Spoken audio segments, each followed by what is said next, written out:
Hello everybody and welcome back to our channel. On this channel we talk about all things fandom and we talk about them in a positive way. That's something that appeals to you. You know you've come to the right place. We are so happy to have you here.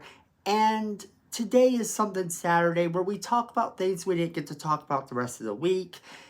And today we have to talk about Five Nights at Freddy's because it is scary season. So we have to talk about all the horror movies out there for a little while until Halloween. We have to talk about this review embargo for Five Nights at Freddy's and how it's not going to be lifted until after the movie has already come out. So let's jump right into it. Five Nights at Freddy's has already garnered a little bit of fear among moviegoers for the fact that it's releasing on streaming the same day it's releasing in theaters. This is usually frowned upon by a lot of reviewers when they're talking about movies. And then you have the fact now that according to Critical Overload on X, the Five Nights at Freddy's will be released Friday, October 27th, and they confirmed, apparently, that the review embargo was the exact time the movie was up. This means that the movie's review embargo isn't getting released until after the movie is out. Now, there's a lot of people that are saying that this is a far short bad sign, that they have absolutely no faith in this movie at all. And I don't know. Because here's my take on it. We live in a time when movies are able to be released in both streaming and in theaters. And if you're like me and you really do enjoy going to the theater, you may actually venture out to go to the theater. But there are people that no longer feel comfortable for whatever reason going out to theaters. And those people might choose to stay home. Maybe they have some food at home that they want to eat rather than the expensive theater food, and they can stay at home and stream the movie themselves. That's kind of a win-win. As long as everything's counted towards the film's profit, why doesn't that work? Then also you have the fact that now, more than ever, reviews are quicker and quicker. With online reviewers being able to review the movie days, even weeks before the movie comes out. If the review embargo is lifted real early, then you can expect online spoilers. So in this day and age, when you do have review embargoes being lifted a lot earlier, when it's become this sign that if the movie doesn't want to be spoiled, then there's gotta be a reason for it. It's gotta be a bad movie. And is this always the case? I don't believe that this is always the case. I think that looking into movies in the future, things like this might be the way to go, whether or not the movie is released on streaming the same day or not. I personally would love to know that the people that I'm reviewing the movie for are seeing the movie at the same time I am. That is why I don't do a lot of reviews of movies that I haven't seen hit the theater yet. Because it isn't fair to your viewers to do a spoiler review of a movie that isn't even out. Yet, this is the case I see more and more on YouTube and more on a lot of channels. On a lot of articles, I see it on even Twitter, now X. I see it on all of these platforms where people are willing and able to spoil movies that aren't even out. I, for one, am personally glad whether this movie is a great movie or whether or not it is absolute trash. It doesn't really matter. The fact that the people are going to be able to see this movie at the same time that I do is something that I find amazing. It used to be that you would have to rely on magazines and news reporters to tell you about a movie, to give that review. And they never gave you outright spoilers to the movie. You always had to go and see the movie yourself and determine what you thought about it. Sure, you could judge whether or not you would like the movie based on what they told you.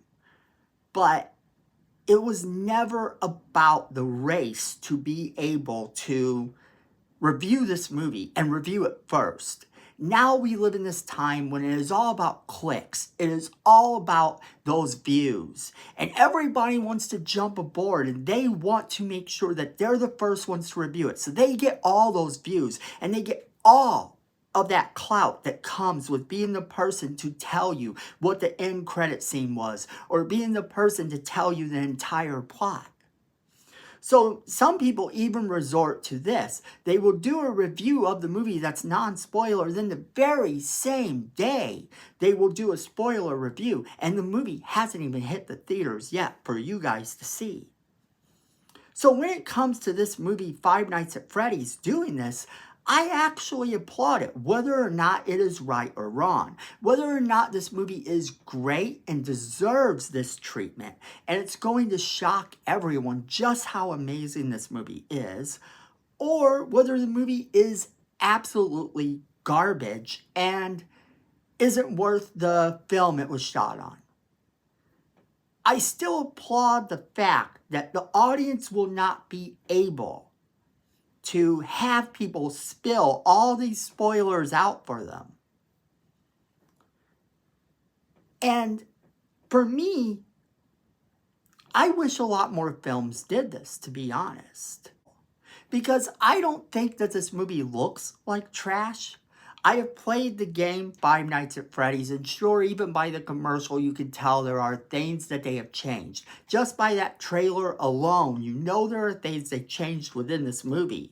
However,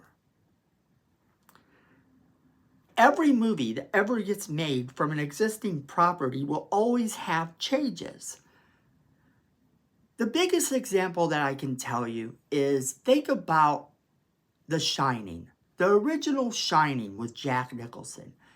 It is public knowledge that Stephen King outright hates this movie. He hates the treatment of this movie. He don't hate the movie itself, but he has gone on record as saying that this is not his movie, that this is not a movie that is based on his book, that this is something completely different. So many liberties were taken that it doesn't resemble his book anymore.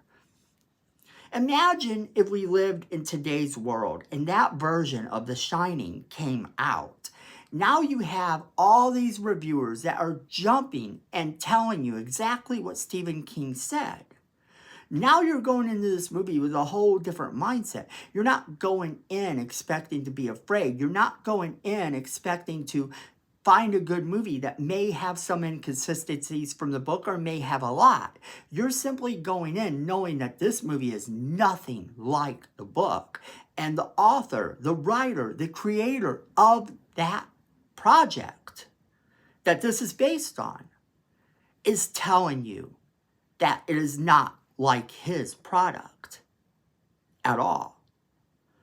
I think that if we lived in today's world and The Shining was getting released, it would definitely hurt that film's box office. It would potentially destroy the film's box office. So with this being held like that, I do believe that this is something they should consider in the future. But I want to know what you guys think. Alright everybody, as always, we want to know what you guys think. So leave a comment in the comment box below. Don't forget to share this video with all of your friends so they can leave a comment in the comment box below too. And be a part of our conversation. Don't forget to hit that like button. It's free, it helps the channel, and we appreciate it. Then Miko says we need more subscribers, and you don't want to disappoint Miko. So go ahead and hit that subscribe button and hit that notification bell while you're down there so you don't miss a single video we do. And then friends, at the end of the day, I know it, you know it, and Miko knows it. Fandom is family.